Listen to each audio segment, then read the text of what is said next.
All right, good morning, afternoon, everybody, depending on your time zone. My name is John Graves. I'm the Director of Operations here at ArtistWorks in Napa, California. Let me welcome you all to this month's ArtistWorks Live. We're going to be talking with Guthrie Trapp, our online electric country guitar teacher here at ArtistWorks. We're going to be taking questions from you guys, the audience, so please get those questions ready. If you will include your student name with your questions, you'll qualify to get a 3-month extension to your current subscription. Let's get some good stuff. Let's introduce our guests. So first, our special guest today is a Nashville studio ace. He plays acoustic guitar, electric guitar, mandolin, writes and produces, and has worked with artists like Jerry Douglas, Taylor Swift, Patti Loveless, Lady Antebellum. He's a member of the Victor Krause Band and is Grammy nominated for his songwriting. He's joining us from his studio in Nashville, Tennessee. Todd Lombardo, how are you today, Todd? I'm doing great, John. Great to be here. Excellent. Thank you for joining us. We really appreciate it, and we're looking forward to hearing some of your wisdom about music today. Our man of the hour, session musician, producer, educator, radio host, solo artist, touring musician. He does it all. He's worked with Vince Gill, Jerry Douglas, Tim O'Brien, Mike Gordon from Phish, just to name a very small few. John Oates said about him, Guthrie is the kind of guitarist that makes other players go home and want to either burn their axe or practice real hard. That's true right there. He's been teaching electric country guitar online here at ArtistWorks since October of 2015. Guthrie Trapp, welcome, sir. Hey, thanks so much for being here. I would like to add, please, no math or science questions. All right, we might throw one in just to throw you off. Hey, thanks for having me, John. Of course, man. Thanks to both of you guys for being here. This is going to be fun. We got a whole hour ahead of us, and who knows what we're going to get into. It's kind of up to the audience. So let me quickly remind you guys, the audience, that the questions are going to be coming solely from you. I have nothing pre-written, so. Although there will probably be only time to get to a small amount of these, please start sending in your questions now, and we'll get to as many as possible. Include your student name with your questions so that you can qualify for some free time added to your subscription here at ArtistWorks, and we'll choose a winner at random and announce it before we finish up our conversation today. So that while those questions start rolling in, Guthrie, how about if you just start us off with a little improv jam or something on your axe there? Yeah, for sure. Real quick, I would like to add up front that I really appreciate my friend Todd Lombardo being a part of this. And that quote that John Oates said about me goes, it also works for Todd, too. He's an amazing, amazing musician, and we're lucky to have him here. So, Todd, thanks again personally, man. Dude, anytime, man. I'll play a little riff. People have been asking lately a little bit on Facebook and different things about just how I approach writing some instrumental music, which, it's kind of just my own way of doing it, I guess, where I'll come up with a, like when I sit down to play my guitar rather than practicing anything, because I've never really practiced scales or anything like that per se.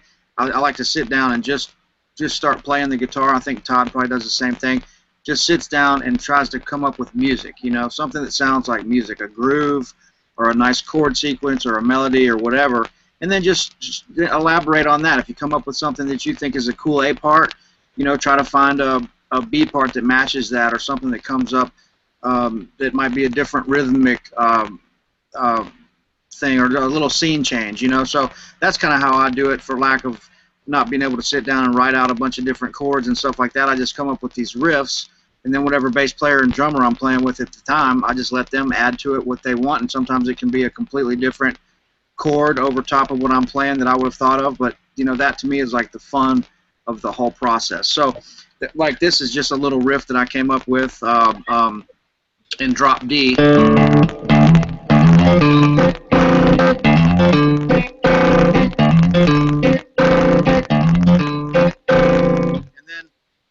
I added this other little part to it, a little like a whole tone, like a riff. It's not really a melody, but it's just a little riff, kind of maybe fusion-esque, but on top of this riff,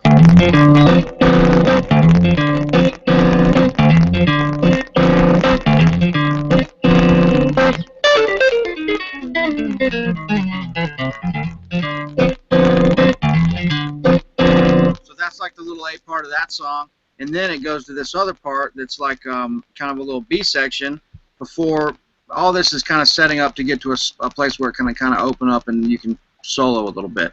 So for me anyway, with the trio stuff, that's kind of how I look at it. So, and then we go from this this part to this little part. It goes up to the 4 chord.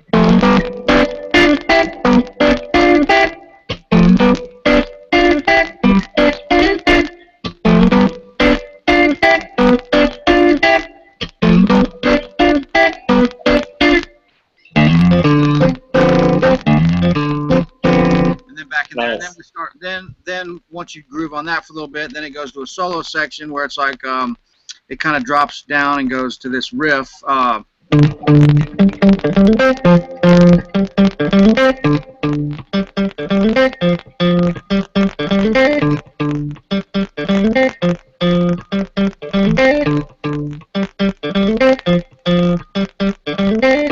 then you solo over that for days, and then eventually gets back to the melody or the little head part or whatever of that. So that's like a little, I know I didn't play the whole song, which is hard to do without a rhythm section, but that's kind of something that people have been asking about lately. So there's a little example of how I might approach coming up with just kind of a groove or a little riff or something like that, you know? Nice. Very cool. Yeah. That sounds great. Are you gonna record that and have it on an album soon, or? Yeah, that song, that whole tune, that, and then there's a couple other. There's maybe like 5 full instrumental tracks I'll have on my new record, and then everything else will be vocal guests, which I'm happy to have some of my favorite vocal guests that are going to be on this record. But yeah, that'll be on there. Another song that I wrote called "Commodity" that people really like. They seem to really like that song. That's going to be on there. So there'll be some trio stuff as well as full band and some really vocal oriented stuff too. So yeah. Cool. Yeah, man. We're getting some questions rolling in, so let me just let me start with this one from Jerry Evans, username J Evans. He says, so how important is the electric guitar setup for this style? Assuming that he's referring to like electric country stuff that you're teaching. Well, I'll talk about that for a minute, and then it'd be good for Todd to chime in on that too and explain how he does his, just to get 2 different opinions. Here's what I normally like to do. For a long time, probably 20 years, I've been using a vintage Fender style amp. Either I look at it like all those amps kind of have the same tone, but you're just using a different size for the room that you're playing, or if you're going to the studio. You might take a Princeton reverb or a deluxe reverb. If I'm playing a small club, I'll take a Princeton or a deluxe. If it's a little bigger club, Vibrolux, Pro Reverb, and then outdoors you want like a twin or a super reverb if you want to have the same amount of clean headroom for all these different situations. So that's one way I look at that kind of live playing, and also the clean headroom versus the size of the amp you have. They all kind of have this similar tone. You're going to get that nice Fender low end, warm low end, nice reverb, and just that nice kind of nice attack that a Fender has for clean tones. And so what I'll do is I like to get a nice clean tone where, like right now I'm playing through my Princeton reverb. I'm going into channel 1. And I always go into channel 1 of the vibrato channel on a Fender amp because that's where you'll get your reverb and all that. So then the volume in here in my little studio is, I've got it on 3, but normally if I was playing live I'd probably be around 4.5 or 5 to get the amp really feeling good. And then the treble is anywhere from like 4 to 4.5, 5 maybe. And then the bass is around 4, 4.5. And then the reverb's on around 2.5 or 3. And the vibrato is off right now. So that's kind of what I like to do. Get a nice, like a bass tone of that's a nice clean bass tone. And then I like to use whatever pickups I'm using on the guitar. I use my volume and tone controls wide open. I hardly ever mess with those. I kind of do it all on the amp, or just set the amp to a nice place, and then turn my volume and tone controls all the way up. And then after that, incorporate your pedals to where you're kind of, when you hit your overdrive pedal, it's kind of just adding to what you already have, not completely changing your tone. And then, you know, if you want to use a little compression or EQ or tremolo or delay or reverb or anything with your pedals, or any crazy modulation effects or anything like that, incorporate those after you've developed a really nice fat clean tone on your amp. That works for me. Yeah. Cool. Todd, Todd, what do you think? yeah, what do you have to add, Todd, to that? Just about finding that right tone with an electric guitar and. Yeah, I mean, he pretty much said it all, and beautifully. The key being, get a basis that is solid. If you can afford a vintage Fender Princeton or maybe a Deluxe, if you can go that route, you're going to get the richest sound, and it's going to be a sound that works in multiple applications. You're getting a really mature, clean tone that has a lot of depth, because the vintage amps just have that. They just have that extra thing, just like vintage guitars. But yeah, that's a great first step. And if you're going to be, it depends on what you're trying to do. If you're going to be playing in a band and you're just going to be playing live, having that one amp is pretty much what you'll need. If you're going to want to be an electric guitar session player like Guthrie, you'll probably end up having a cabinet and several heads, so you can have these different flavors that are like, you know, absolute this Vox sound or absolutely this Marshall sound. Yeah. I think starting with the Fender that's what I did. That's my favorite too. But you know, I will add that if you have a nice Vox AC15 or an AC30 or something like that, it's the same principle. Just get that amp cranked up to where it has a nice full sound, and then incorporate any pedals in after that. I think that's kind of the ticket. Cool. And then a lot of guys that use Marshalls, they don't use any pedals at all. They'll just plug in and crank those amps up, and that sound is kind of there already. But I'm not. I don't. That's not my world of playing, and I don't think Todd is either. He's not a high gain rock player, unless we absolutely have to be. But you know, yeah. Cool. I hope that answers your question.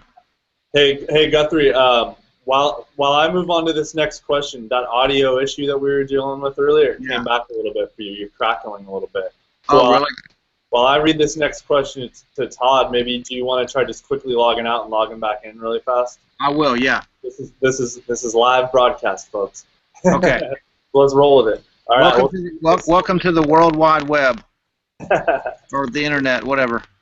We'll see you in a second, and I'm going to read a question, and we'll let Todd get started with it. So let's see. Let's see here.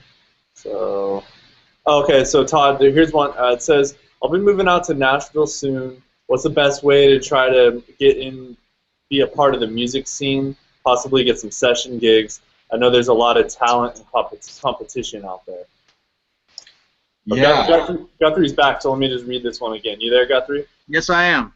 And you cleared up nice. You sound great. Okay. Oh, great. So it says, I'll be moving out to Nashville soon. What's the best way to get into the music scene there and possibly get some session gigs? I know there's a lot of talent and a lot of competition out there. So let's let Todd start this one off, and then maybe Guthrie, you can kind of add to what he has to say. Absolutely. Yeah, I have a few points I want to make. Moving here, if you have any friends that are in the business now, anyone who's touring with a country act or knows producers, knows people who are looking for entry-level musicians, people who are willing to go out and play, you know, fairs and stuff like that and tour with the beginning-level country artists. I mean, if you're just now moving and just now starting your career, that's what's going to be available. Maybe a gig on Broadway, maybe a gig playing rhythm guitar for a singer-songwriter, and finding those. I mean, it's weird. My journey when I got here, I got a gig to play Chick Singer Night, which was this thing that used to happen, but it was through a musician friend whose band I was setting up and breaking down for, so I didn't even have a gig yet. So things will happen. It helps to, like, know people. If you know anyone who's in the business now, kind of pick their brain and see, because they'll know other people. Right. As far as sessions, just move here and work for 7 or 8 years, and maybe you'll start playing sessions. All right. So pay your dues, right? Yeah, I mean, I mean, people say 7 years to really break into the session world. That was about right for me. Guthrie was probably playing on records when he was like 13 here in Nashville, so it was probably a little different story for him. But the average Joe, you come here and you work, you tour for a while. I had a home studio and did a lot of production there. That really helped. If you have any recording or production chops of your own and can hone your skills as a session player, recording, guitar vocals or demos for songwriters, because there's so many of them here, that's a really great way to kind of like work your muscle and get a little better at the recording thing, playing with a click, being under pressure, stuff like that. Cool. Guthrie, anything to add to that? I'm sure you do. Yeah, that was great. That's all great advice, of course, and yeah, I mean, it does take a lot of time here, and there's a couple different ways to look at it too. And everybody's situation is different. Like Todd was saying, if you know people here already and you've been in Brooklyn forever, or you've been in LA, or you've been in Austin, or you've been in Chicago or whatever, and if you know some people already and have a little bit of a community, then moving here it's going to be a little bit easier. But like I said, everybody's situation is different. So even if you're working in other towns, when you move here, you're kind of starting all over again. So the younger you can get here, the better, I would think. I mean, I couldn't imagine moving here now at 37 years old and starting from scratch. I mean, I would do it probably, and that would be my path. But it was great getting here younger. Like when I was 22, I moved here, and I wish I'd have moved here when I was 16, or 18. But the other thing I'll add to that is people kind of want to know. I think the people that have been here for 35 years, like the Michael Rhodes and the Paul Franklins of Nashville, they want that when new people come to town and they hear of the hot new guy or whatever, they want to see that he's going to be able to stick it out. He or she is going to be able to stick it out for 5 or 10 years and not get discouraged and go back. And that's almost like kind of a subconscious thing, I think, that happens here. But another thing that I'll add to that too is I think that you just have to be really good, and you have to be heard. This is not a town where you can go around telling people how great you are. As soon as you do that, the first thing we're going to do is turn and walk away. Because this is a town where the proof is in the pudding. When you go out and hear somebody at the station in playing bluegrass, and it's Michael Cleveland, and they're blowing the roof off the place, it's like, man, that's a direct connection to how great somebody is and how soulful they are. And then you got some guy at some bar telling you he's the next greatest thing since sliced bread. It's like you don't even want to ever talk to that guy again. So you really have to be good, and you have to be heard. Somebody has to hear you. Like if me and Todd were out somewhere and we heard some great musician, we'd probably go maybe introduce ourselves and say, hey, man, welcome to town. Let's exchange numbers. If I hear something that I can recommend you for, I'd love to get you on it, because it's just that it could happen that quick if you're really, really good. Right. But if not, you're going to have to come here and you're going to have to grow. I didn't really learn how to play country music properly until I moved here and played on Broadway with Don Kelly for 4 years. I got a crash course in country music down on that street, Yeah. And it's just that kind of experience and coming here and just seeing how this town works. And like Todd said, it might take 2 years, it might take 7 years. You never know, but you just got to come here. And like Michael Rhodes, one of my favorite bass players ever, session legend here, he says you got to be present to win. You got to be here.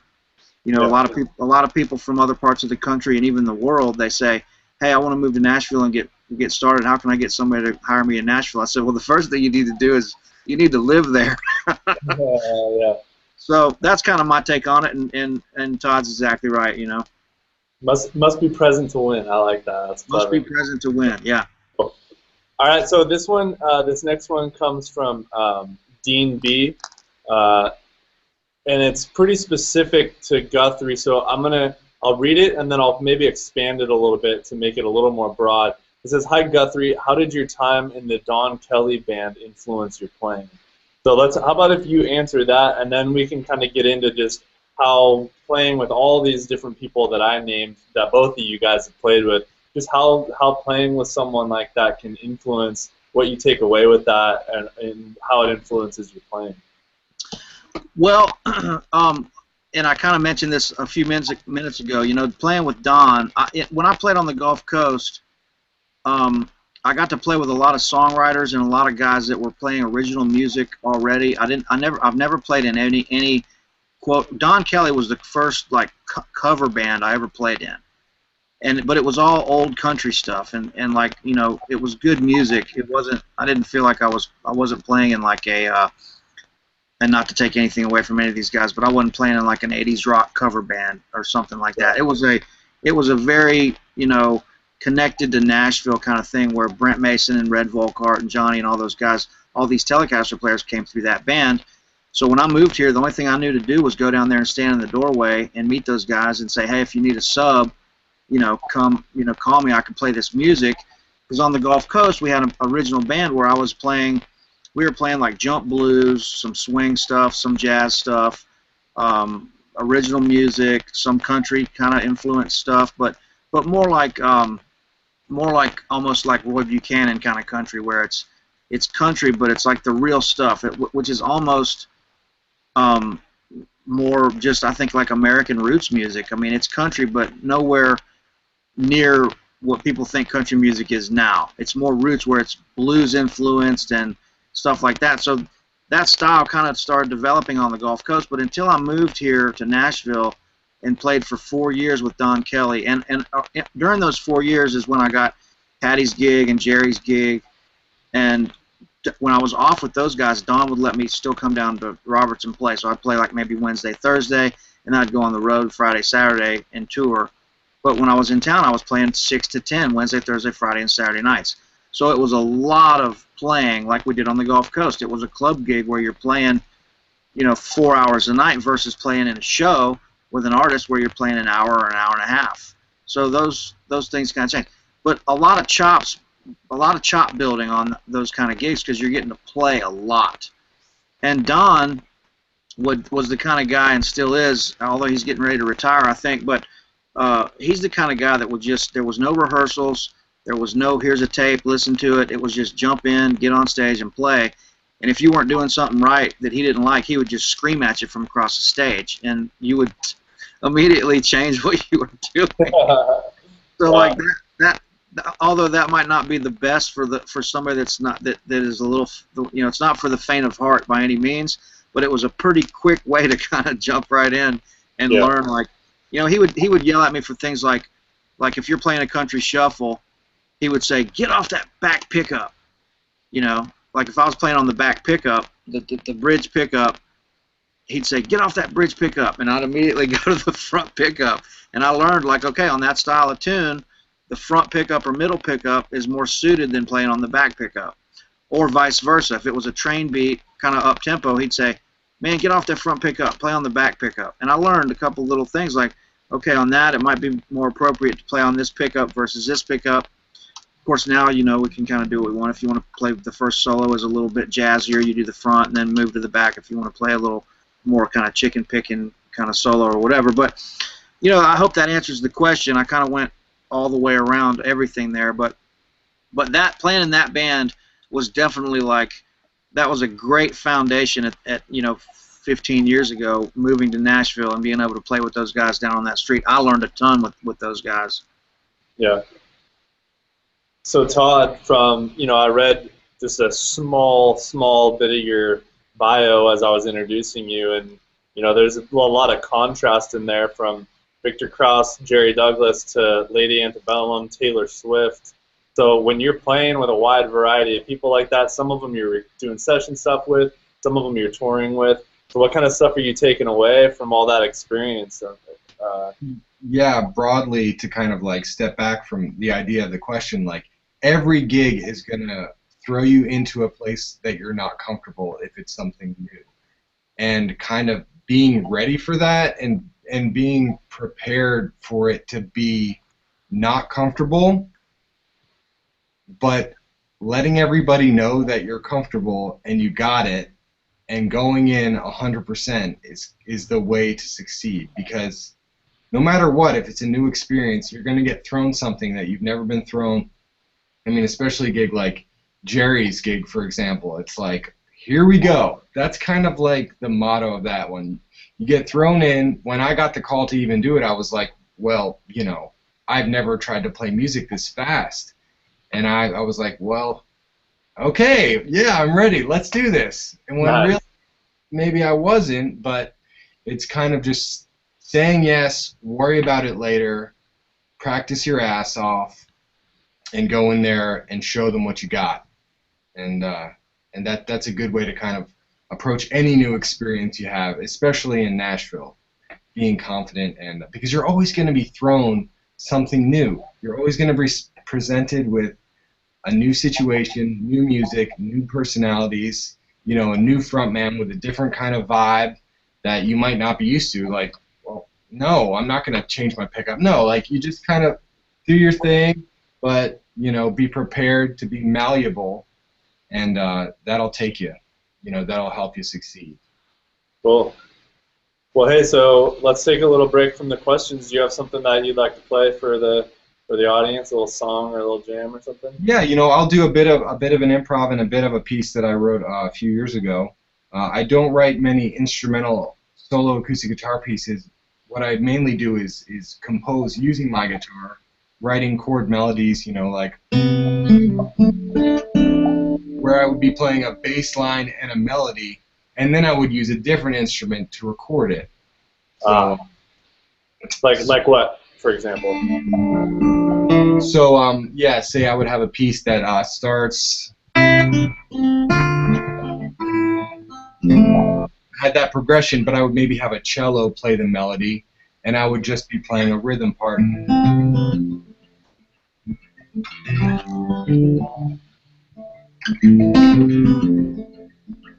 have the cello above it kind of playing. But I'll play the more fun guitar player piece now.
Beautiful, man.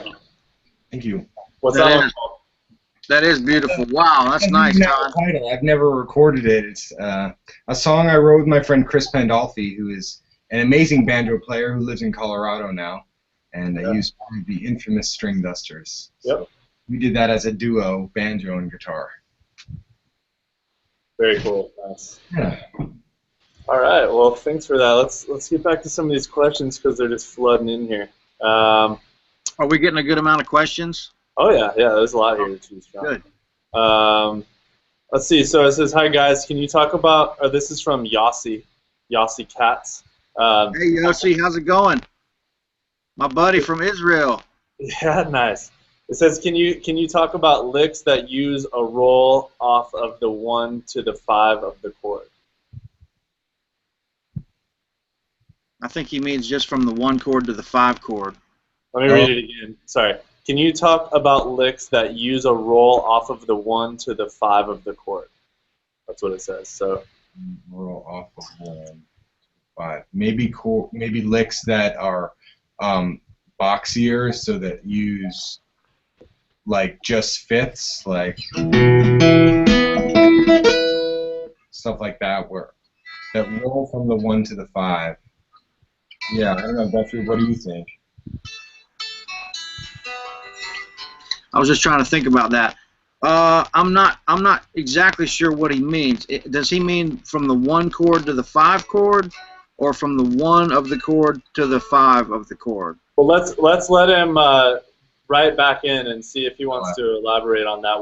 For now, we'll move on to another one. So Sue Hyde wrote in. Sue Hyde 1. It says, this is a question about your new record, Guthrie. It says, does your new music include any of your fast chicken picking country style? Can you give a little sample while you're here?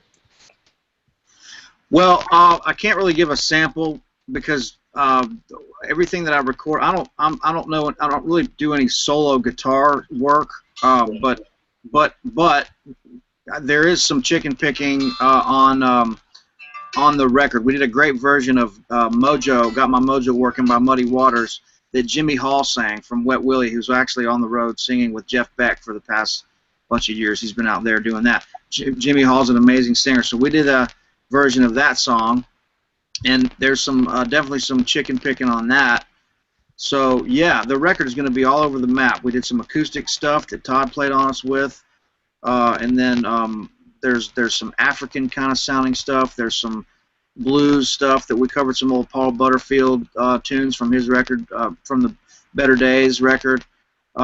So yeah, there's going to be all kinds of stuff on there. But yes, there will be some chicken picking stuff, and actually there'll be some great 2 or 3 really great country songs that we do on there with a great vocal guest. And I'm not going to tell you who that is yet, but Cool. I hope that answers. I hope I'm not being too cryptic on that. No, that's cool. That's exciting. Let's see here. So how hard or easy is it to make the 6-string guitar play and sound as if it were a pedal string or a pedal steel guitar?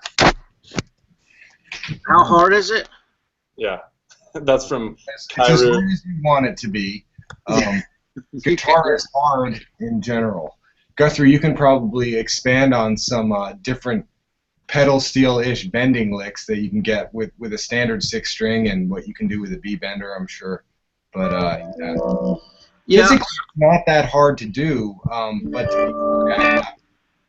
just practice You know, your to me, the hardest thing about it is bending in tune, because you've got the multiple strings, and you're bending one string against one or several others. So there's a what's the word? There's a, like, you know, there's these strings are remaining solid and in tune while this one is being manipulated. So, you know, it's not like you're just bending one string.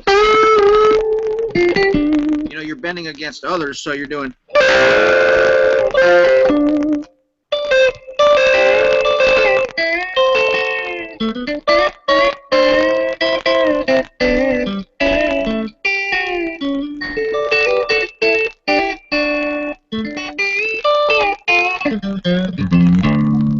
There's some bends.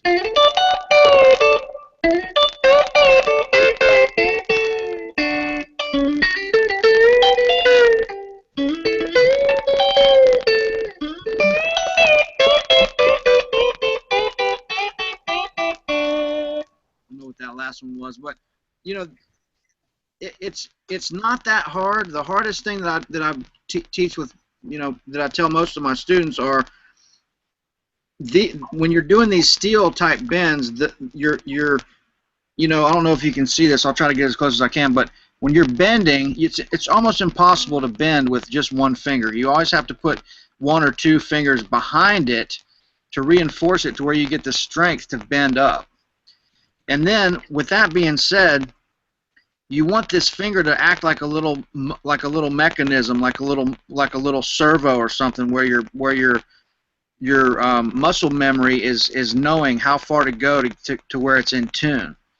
And that's a big part of it. And that just takes time to get confident, where you can just really go, you know, or. You two really good beginner ones right there, Guthrie. Yeah, yeah.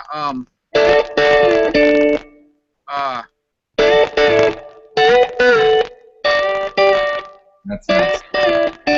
Those are great. I love that sound. So that's kind of how you do it. And a lot of people want to bend really slow, where they're doing this kind of thing.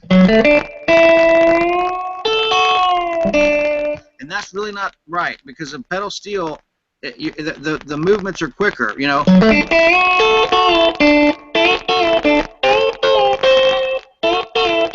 So it's all about having that little mechanism with your finger where the muscle memory knows it's actually turning into like what a little pedal would be, which is going to be a pretty quick, steady movement, you know. So to answer that question, it's not that hard, but it's one of the harder things to learn, I think, right off the bat. It's just going to take a little bit of practice and strength with your fingers. So, and there's easy licks and very complicated ones, and if you go to my ArtistWorks online curriculum, you can see those, or there's examples on YouTube and stuff like that also. So, you know, not trying to give you the sales pitch, but it is on there in pretty detailed format.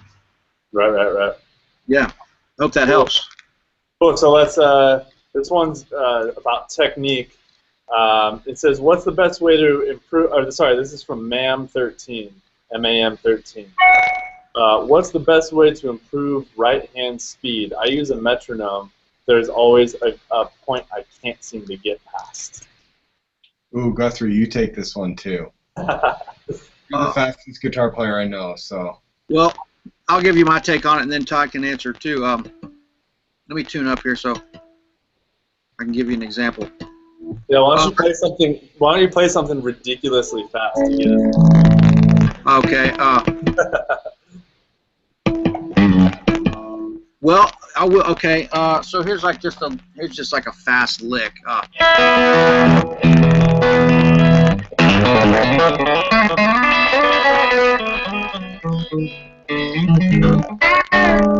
there's like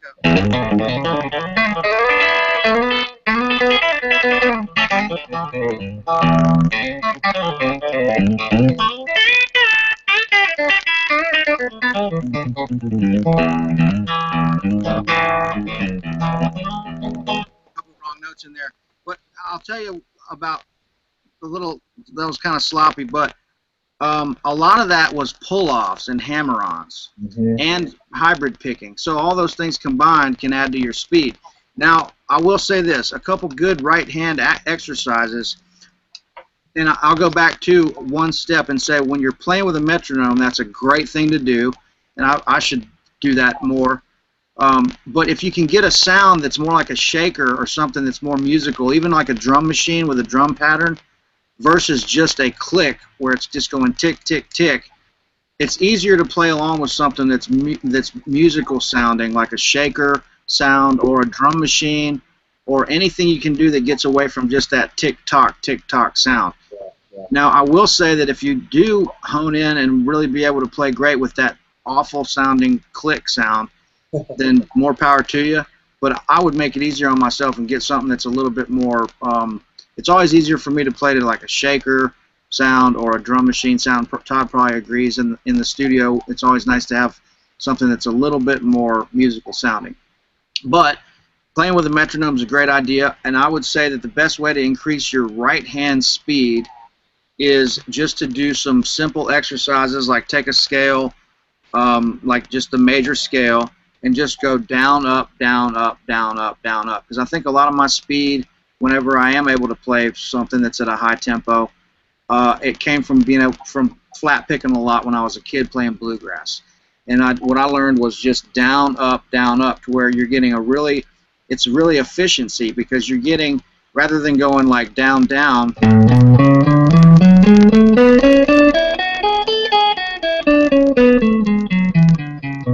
my hands having to go down, up, and then down again to get a down, down stroke. Now, if I go down, up, I'm able to get 2 string hits for each hand for one hand movement. So I'm going down, and then up gets a string, it gets a note.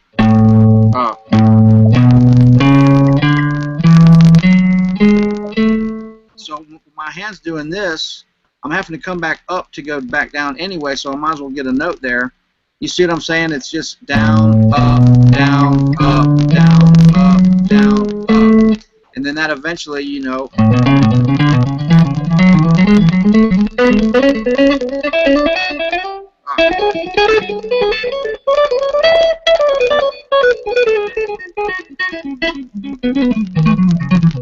That's a little sloppy too because I haven't been playing today, but you see that, like, you know.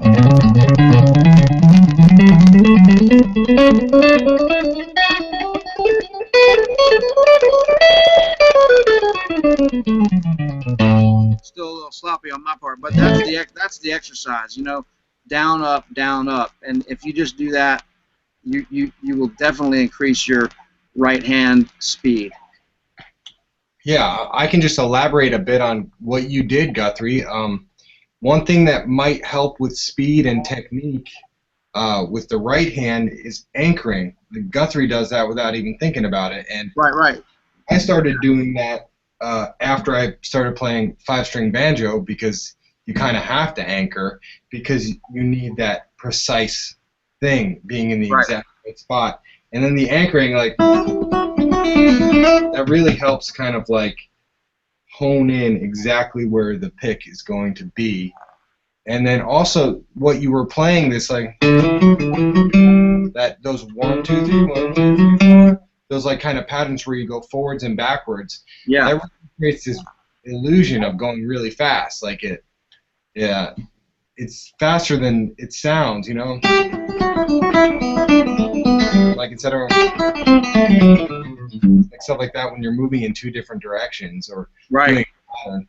So yeah, that anchoring is huge too. You're right. That's a great thing, and that comes natural to us without, like he said, without us really even thinking about it.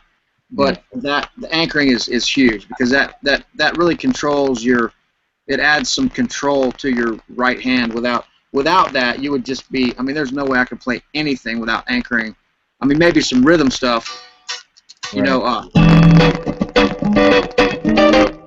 but not anything that was being picked, you know. yeah.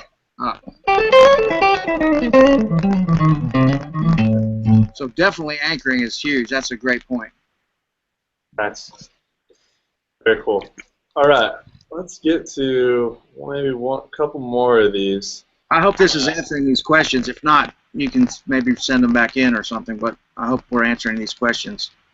Yeah, no, I think that was great. I'm a guitar player myself, and I'm learning a lot here. Well, so that question from Yossi, so he said, can you talk about licks that use a roll off of the 1 to the 5 of the chord? So he wrote back in and he said, licks from the 1 of the chord to the 5 of the chord, just below it. So is that question making any more sense now, or? Well, from the 1 to the 5 of the chord is really only, you're really only going from here to there. So if this is a D chord, this is the 1, and that's the 5. So really, you're only going, let's see, in the scale would be, you're only going, 1, 2, 3, there's only 4 notes there. Uh-huh. So, I mean, if you really want to get specific about it, from the 1 to the 5,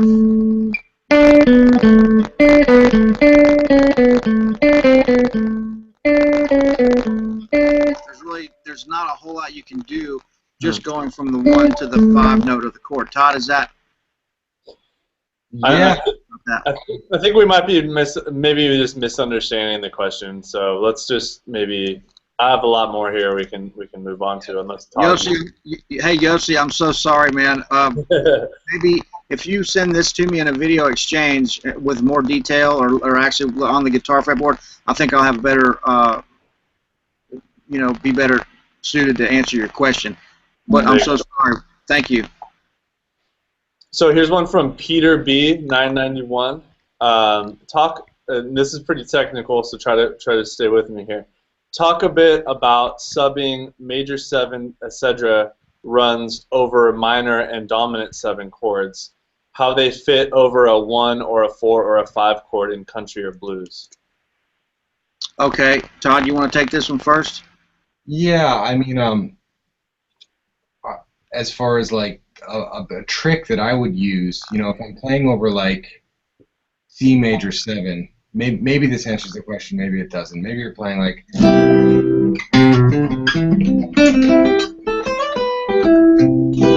C major 7. I'm envisioning what the 3 minor or the E minor chord looks like, because when you spell out an E minor chord with a C note below it, or the a third down below it in the bass, you can get that major 7 sound.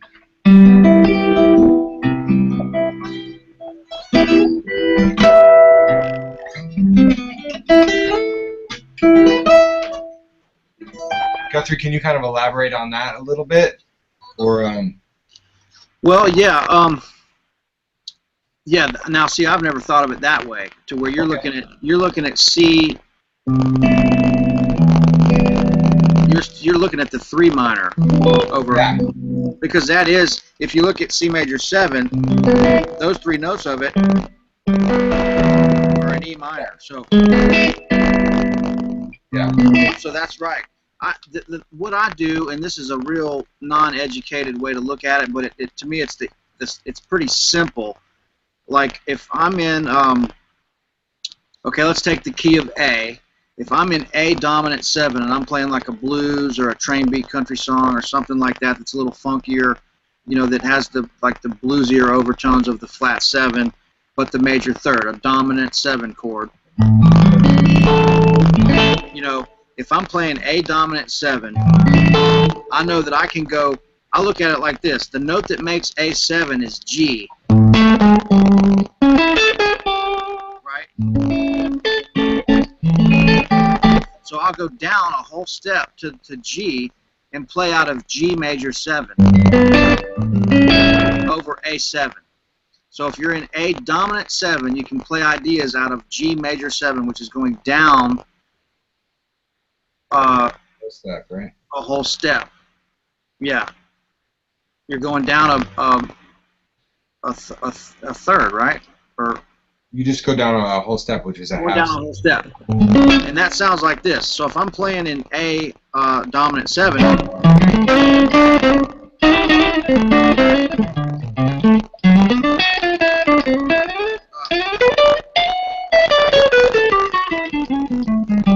so here's blues. Let's see.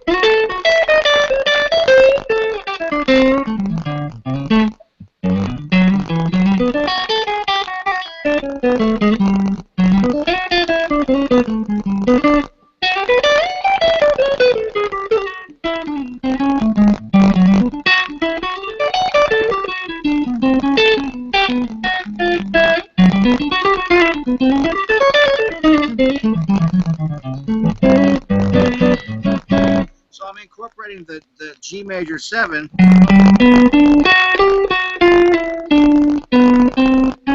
but as soon as I walk back up to that major 3rd of A, then I'm back to the blues. So you don't want to hang out there too long, but if you throw it in every once in a while and then just resolve like this. So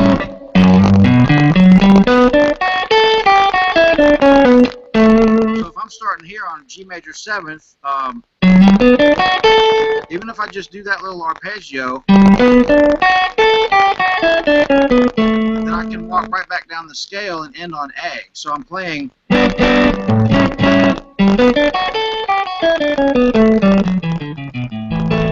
to go a step further with that, really that's kind of like the Mixolydian mode, I think, which I don't know really a lot about modes, and I think they're really more confusing than they are useful musically. But if you play your A major scale and just flat the 7,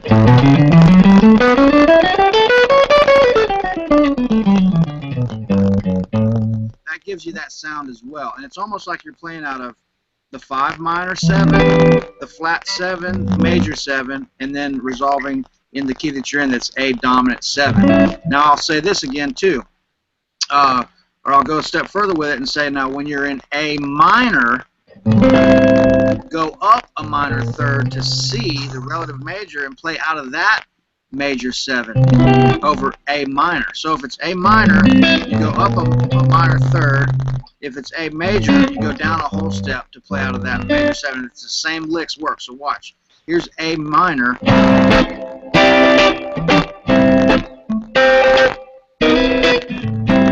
then here's C major 7 over top of that.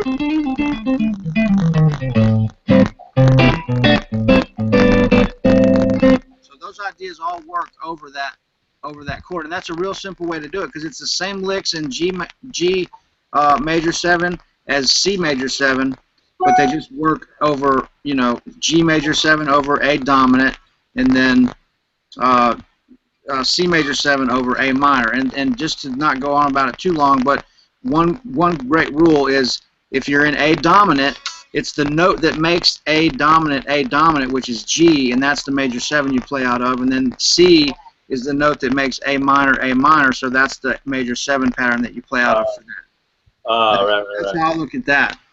Nice. I hope that helps. That's a pretty simple way to kind of get outside the box, right? Like immediately. Right. A lot of information there. I can't believe I even know that much information. Need a nap after this. I know.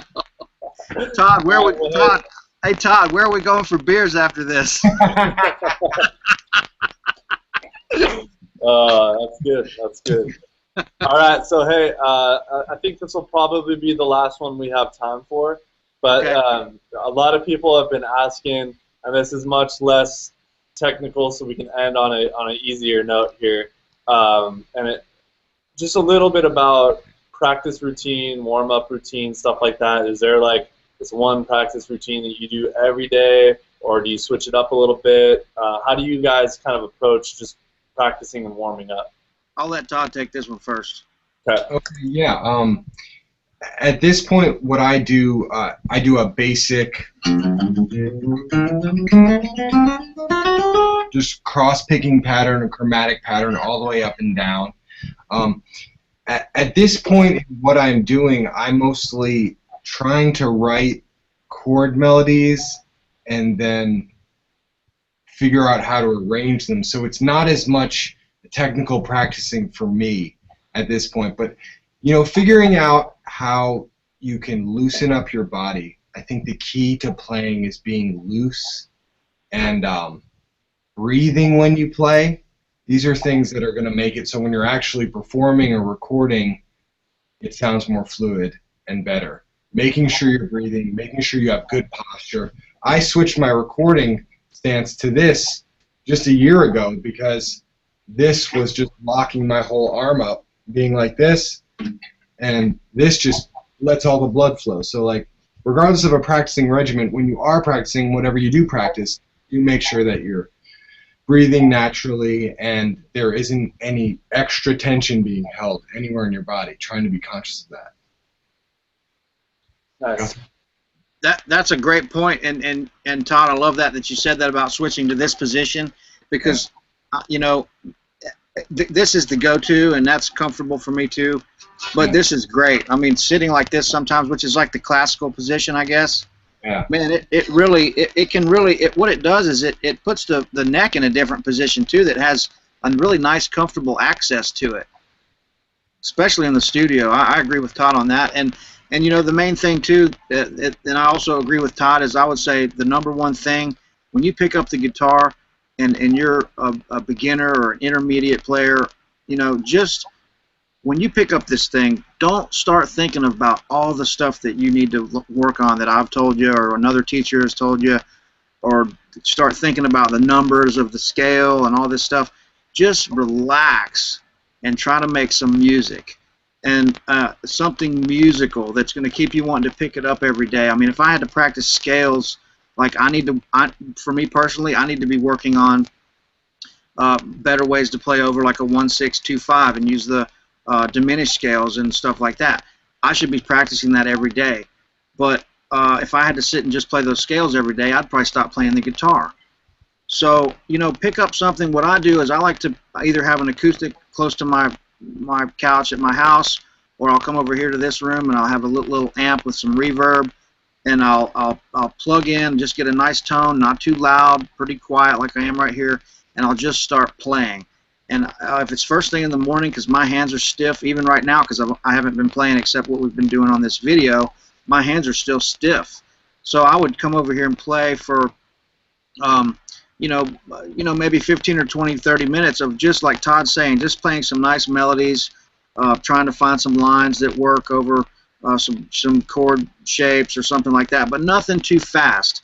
And then the more you the more you do that for like 30 minutes, 45 minutes, you're going to notice your hand really starting to lighten up, and then you can maybe start getting into some more tempos and stuff like that. But if I had to jump in and start doing chicken picking licks or bebop lines or something like that right off the bat, I'd be stumbling all over the place like I was a minute ago playing that scale.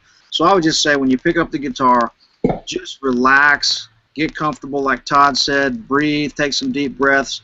Maybe put on a record that you like, try to play along with that a little bit. Just do something different every day, because you definitely don't want to get stuck picking it up and going, oh God, I got to play the A scale, and then I got to go to A flat and play that scale. Just try to play something that sounds like music. That's what I would do. Cool. Very nice. All right. Well, on that note, let's wrap it up. There's a lot. Thanks so much. Yeah. So Todd, we were talking a little bit before we came on here, and I wanted to give you an opportunity to just kind of plug what we were talking about earlier. Go ahead. Remind me what we were talking about licensing your music and whatnot. So yeah, I compose music for a website called The Music Bed. So if you Googled Music Bed or Music Bed licensing, it would show up, and my music is on that site under the name Tolo, T-O-L-O, and you can hear some of my compositions there.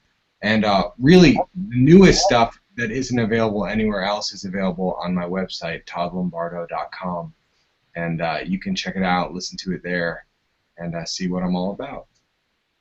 Yeah, absolutely. I checked out the website, toddlombardo.com. There's a lot of good information there if you want to learn more about Todd. There's a lot of music there for you to check out, some samples and stuff. And then you can just go to the bio page and hear about everyone that he's worked with and toured with and whatnot. So lots of good information on there. It's a good-looking site, too. It looks nice.